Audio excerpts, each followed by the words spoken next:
What's up, guys? Welcome to a Sharks Don't Care. It's Monday episode. This is just a new episode.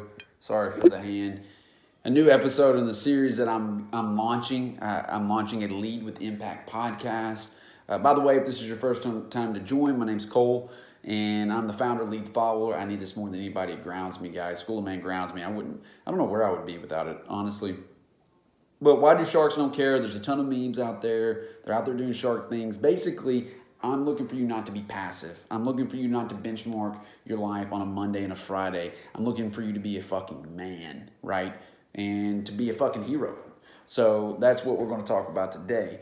And I'm taking it out of the book, Everything is Fucked, by Mark Manson, a book about hope. Our world could use a little bit of that right now. You have to be a dealer in hope, not a dealer in fear. If you haven't read Mark's first book, The Subtle Art of Not Giving a Fuck, I would recommend it. And oh, by the way, if you're new to watching these videos and you don't like cussing and you don't like just the raw and real conversation that I have, it's probably not for you. Basically, I just call it how I see it, and this is who I am. What you see is what you get. But in the beginning, and it starts off freaking phenomenal. In the beginning of this book, he talks about, and if you've done it, I'm a history buff. I'm a big-time World War II buff. And he talks about the uncomfortable truth. And really the first 10 pages grip you by a guy by the name of Pilecki. And I can't really pronounce his name. It's a Polish name, so I'm just going to call him Pilecki for the sake of this. And I'm probably butchering that. But he talks about this gentleman by the name of Pilecki, and he talks about, he's a Polish guy, and he fought in the war in 1918, all right, between the Polish and the Soviets. And so he had seen war. He had seen war and he's seen atrocities, but he was a man whose country he had his heart through and through. It coursed through his veins. So he fought in that Polish-Soviet War of 1918. And I thought about reading this to you, but it's just too long, and I'm just going to summarize it. So he's seen communism. And then he got to see Hitler invading him from, let me see here, the Nazis invaded in the West and the Soviets invaded in the East. So his country was blitzkrieged within a month, was gone, boom. And 1.2 million Polish people disappeared in months. Think about that. 1.2 million Polish people disappeared in months. Citizens, for that matter. I mean, that's insane to me. That is just insane. And Pilecki fought in those battles against both the Germans and the Soviets. And after the defeat, he and fellow Polish officers started an underground resistance group in Warsaw. They called themselves the Secret Polish Army. Listen to what this guy did, and this is what I love. He took it upon himself to get voluntarily arrested and thrown in the concentration camp of Auschwitz. And if you've done anything and read anything on Auschwitz, it was the devil's playground, to say the least. Thousands upon thousands and upwards in the millions were murdered there. Okay, from Jewish, of course, to Polish and everything in between, everybody in between. It was a terrible place, and the Allied forces didn't really know about it. It was very well hidden, and it was the size of Central Park. So he volunteered himself to get put in the concentration camp, and he would see the atrocities of people being shot in line because they didn't stand up straight enough, or they fidgeted, or they didn't sing the song loud enough, or they didn't sing the German national anthem, all that bullshit that we've heard. And he would see people worked to death on stuff that didn't even matter. All right? And then he saw the busloads of Jews be brought in and killed by the thousands, 10,000 a day. And he formed a secret intelligence agency in this specific concentration camp with file and rank of other Polish men. And probably women, I would imagine. I know that in those days, in the concentration camps, women were completely separated from men, of course. And the Jewish people, as he describes, were brought in buses, right? And they were taken to the showers, aka the gas chambers, and their bodies were burned. And he put together a radio like MacGyver and was sending messages constantly out to Warsaw to get to the Allied forces. I mean, this guy found odds and ends objects to put together messages to tell the Allied forces about Auschwitz because no one could find it. No one believed him. It even got to Eisenhower. Listen to this. It even got to Eisenhower and Churchill. But they figured that Pilecki was just exaggerating. So in 1943, Pilecki realized that his plans of a mutiny and prison break were never going to happen. That's what he wanted. He wanted to develop a mutiny within the concentration camp. And he developed a spy network, and he developed that secret Polish army within it too.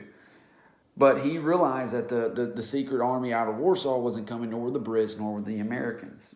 In all likelihood, it was the Soviets who were coming, and he knew it would be worse if they were found. So Pilecki decided that remaining inside the camp was too risky. It was time to escape. So he made it look easy, of course, and he did escape. You know, and that's where he goes on, Mark Manson does, and I'll kind of get to the very end of it. Pilecki ends up getting out, all right, and then he starts to become a spy, and thus this would be the last few paragraphs, and thus his hope would also be his undoing. The communists captured Pilecki in 1947. They didn't go easy on him. He was tortured for almost a year, so harshly and consistently that he told his wife that Auschwitz was just a trifle by comparison. Still, he never cooperated with his interrogators, eventually realizing they could get no information from him. The communists decided to make an example of him in 1948. They held a show trial and charged Pilecki with everything from falsifying documents, violating curfew, etc., etc. But this is what he says. Before he was sentenced to death, he was allowed to speak. He stated that his allegiance had always been to Poland and its people, that he had never harmed or betrayed any Polish citizen, and that he regretted nothing. He concluded his statement with, "I have tried to live my life such that in the hour of my death I would feel joy rather than fear. And if that's not the most hardcore thing you've ever heard, then I want some of what you're having," right? And that's what Mark Manson, and then it goes into a new section. So pick up the book. But the point of this video is, and this is why I label it Sharks Don't Care, is to kick you square in the nuts. Kick us all as men and wake you up and realize that you're destined to be a hero. That's why we were created. And that's why I say, hero the fuck up, man. Hero the fuck up. And right now, more than ever, your family needs you to hero the fuck up and deal in hope. And if you think about any hero, that's what he or she does. They deal in hope. They deal in hope, right? Not fear. Don't stir the fucking pot, right? Go out there and light the world on fire. Be on task. Be on purpose. I don't care if it's your business. Think about it this way. Regardless if it's an unprecedented time and you have employees, they need you to be the hero, right? And I know that's a lot of pressure. I know that's what I'm asking you to do, is to be the hero, let alone when I'm asking you to be in your home, when I'm asking you to be in your community, when I'm asking you to be with your employees. But when you wake up, you brush your teeth, you get ready, look yourself in the mirror and realize, just like Pilecki did, in the darkest moment is where you will test your depth of resourcefulness. And it will test your hero genetics, if you will. And that's when a lot of guys will find out exactly what they're made of. That old saying, the cream rises to the top, and I firmly believe that. And sometimes people are just waiting for a tap on the shoulder. This is that tap on the shoulder, man. This is that tap on the shoulder. Take a page out of the book of Pilecki. All right? He always dealt in hope, no matter how grim, how dark it got, and he kept moving. I mean, his depth of resourcefulness was tested when he was able to put together a chain of command within Auschwitz, when he was able to put together a radio with just spare parts that he found there, when he was able to break out, let alone all the other things that he did, smuggling in food, clothes, medicine to save people's lives. And I know he wasn't the only one doing that within that specific concentration camp.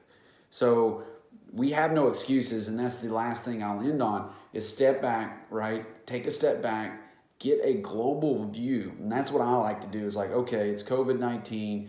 There's a lot of bad shit in the world, but if I always think about bad, I always speak bad, then that's what will always come in my life. Instead, we have people that went through the concentration camps, that went through the Holocaust, right? We have World War II veterans that are probably looking at a lot of us right now like, are you kidding me? Are you freaking kidding me?